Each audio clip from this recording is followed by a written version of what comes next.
Welcome to our 2022 Clipper 17 VHS. Starting right in your back bumper here, you're just gonna reach in, pull that cap out of there. Inside of the back bumper, you're gonna find your sewer hose.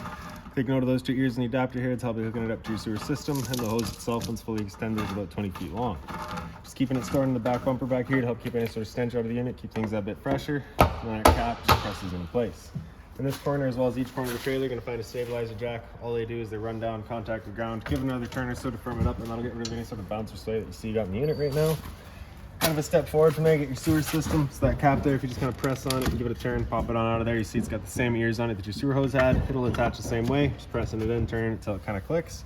On the left, you get a gray valve. On the right, you get a black. Black valve is controlling your black tank. Black tank is filled from your toilet. Of course, it's going to be your dirtiest water, so we'll dump that first. Once that's done, you can then come to the gray. Gray tank is filled from your sinks as well as your shower. Typically cleaner water. Dump that last to help keep that sewer hose as clean as possible. Up from there is your cable and satellite inlet. Coax cable plugs into the respective ports, fires up at your TV location. Above that, it's your shore cord inlet. It's a little tab in the bottom corner here. It's going to line up with this tab there. You can press those in together. A little eighth turn will lock it down. Then you get the threaded collar in the back there to properly lock it into place. As you follow your cord back, you're going to find a standard 30 amp end. Most campsites have that. You can just plug straight on in and you're good to go. We do also provide you with a 15 amp adapter, so if you're looking to plug in at home to charge your batteries or run your fridge, you got the power to do so. Exhaust for your furnace right here, so if you're ever running your furnace, you just want to make sure it's not blocked off. It does get hot. Towards the front, you get your fresh water inlet, so your water hose will just plug into there, turn on the water, and that'll fill up your freshwater tank. You know that tank is full once it starts spitting water out of that vent there. Underneath, it's your city water inlet. Same water hose will plug into here, turn on the water, and that pressurizes the lines throughout the unit. Down underneath is your freshwater drain. So you just get this little plug on the end of that hose there. Just allows the water tank to drain itself out. One end of your storage compartment here. So in here, you're going to find your water hose. Inside of that water hose, you'll find your park adapter. 30 amp cord into there, 15 to a standard household outlet. In the front of the unit, this black box, here's your battery box. So as long as you're plugged into that short cord in the back or your 7-pin to your tow vehicle, that battery is charging for you. The propane tank here, standard, you're just turning that knob to open it up. Standard tongue jack in front, one way's up, other way's down. 2-prong plug there is connected to your battery, so a solar panel would plug into there, charges your batteries. Other end of your storage compartments here. G5 protected outlet, so if you want power outside, you got it. Straight up from there, you'll find 2 exterior speakers. In between them is your range vent. So of course, propane stove is putting off fumes whenever you're using it, so you want to make sure this flap here is opened up, just so that we can evacuate those fumes. Once you're done, just pressing it until it clicks, and that'll prevent any dust from kicking up in there. Service vent for your fridge, nothing really there for you to worry about. It's pretty much just for venting. Down underneath, you get the 2 low point drains. Pull those caps off of there, it allows the water system to drain itself out. So if you leave in the unit for a while, you don't want your water going stale or stagnant, you can drain it before you leave. Little leash link in the back there, so if you got the dog out with you, you can tie him down. And then in the back of the unit, you get your exterior shower. So you get a key just like this guy here. Stick it on into there, open her up. You get the standard head with the 3-foot hose, hot and cold water. Lock it back down once you're done. Spare tire, straight up from there, you'll find a pre-wired mount for a rear view or observation camera. And then on the left side here, you get your hot water tank. So that keyway there, you just line it up, you can pop it on open. All your controls for turning it on are just inside the unit. Before turning it on though, you just want to make sure that you're getting some water out of that relief valve there. If you're not getting any water out, there's a chance that it's empty and you do run the risk of damaging things. So you just want to make sure it's filled up before you fire it up. So now we'll make our way inside of the unit here. Your assist handle just up to 90 degrees and it'll fall into place. And we can unlock the door here. Pulls on open. Do keep in mind that when you've got that door wide open, it contacts your awning arm. So if you're going to be running your awning, you want your door at 90 degrees or so. You do need it wide open to get these stairs out. And you're just pulling that yellow handle either way. You can undo it. Little pin there. If you just push that up, you can undo it and extend or retract your legs just based on your campsite needs.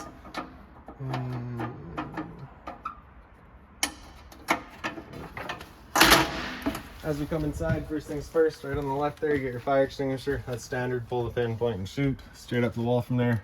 Center right is your ceiling light switch, does all your ceiling lights. On the right is your awning light, turns on your awning light. Awning itself is on this switch here. So again, just watching that door, and then press and hold extend. That awning will make its way out. Once that awning's fully extended, we're gonna see a little black flap as well as the black metal tube come down. Once you see that, you're going to stop. If you're to continue extending, it can actually wind itself up backwards, in which case your fabric will be underneath the tube, allowing it to then hold water, accelerating the growth of mold and mildew.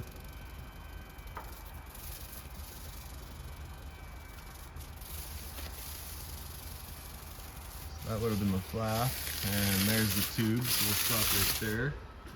See if I can get that flap down. There we go. All right. Now if it were to start raining, it's of course gonna hold some water anyways. What you're gonna do is loosen off these knobs here, pull that arm down and in, and then you can tighten the knob back down. You see that changes the pitch of the awning out at the head, allowing water to then run off.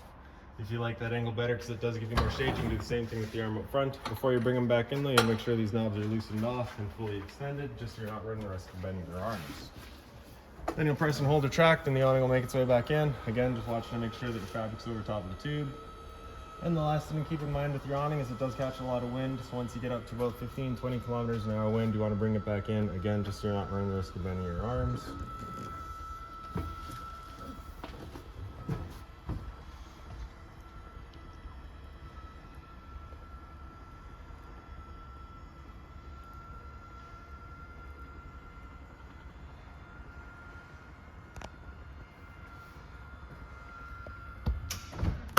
Slide out switch is right beside it. Press and hold out and that slide will make its way out. Once that slide's fully extended, we'll hear some clicks from the motors letting us know they've reached their stall.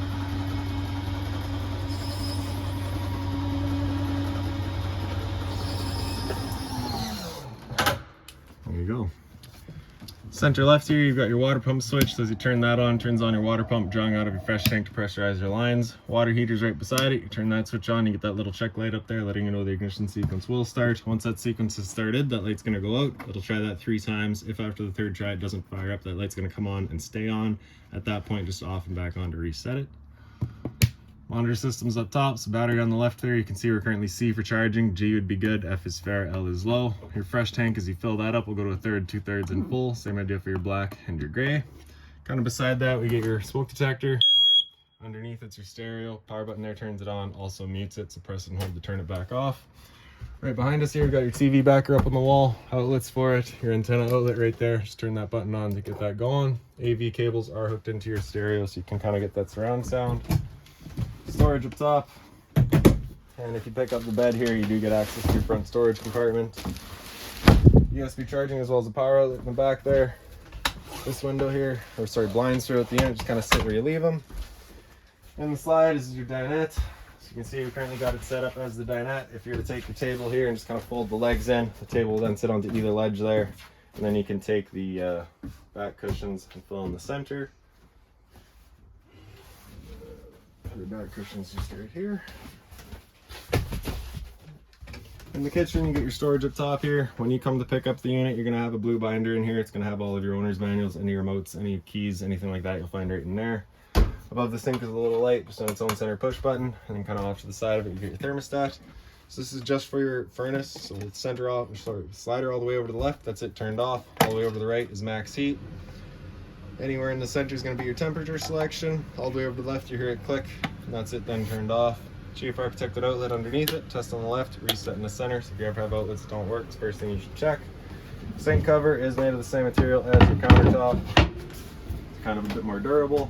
Storage underneath, just being mindful of your drains. Microwave up top here, it's pretty standard, just like home. Down underneath it, your range vent, your light as well as your fan. For the stove, you're going to flip that back. Press the knob in over to high and grab a lighter.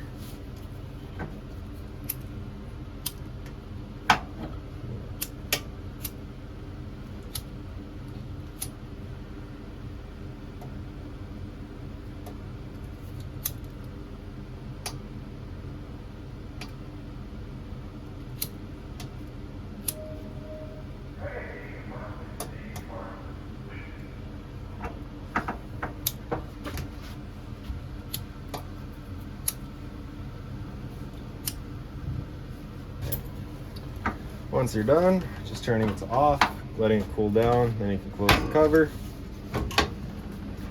Fridge right beside it, fully automatic. Press that power button there. It first looks for AC power. If AC power is taken away, it'll flip over to gas. If that's red, it's just letting you know it hasn't fired up. At that point, just press it and hold to turn it off.